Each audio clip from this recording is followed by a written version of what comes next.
What's up, guys? It's Chris with Trippy Kit, and I just wanted to answer some questions. We had a few questions come in since we launched, and just wanted to make sure everyone knew what we were about. What is a Trippy Kit? A Trippy Kit is the best storage and transportation kit that you can get for your cannabis stash or whatever you like to consume. Is it black owned?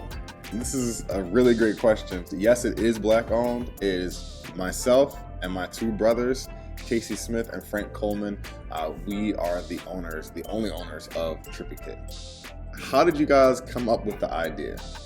We really were just hanging around one time, and we were going over each other's homes, and it would be annoying trying to carry all our stuff like in a bag or in some type of makeshift device to try to keep our grinder, lighter, everything in. And we're like, there needs to be something that's a lot simpler for you to transport your stuff. And that's where we came up with the Trippy Kit. Thank you for being a part of it. Thank you for following us. Stay tuned and keep it trippy.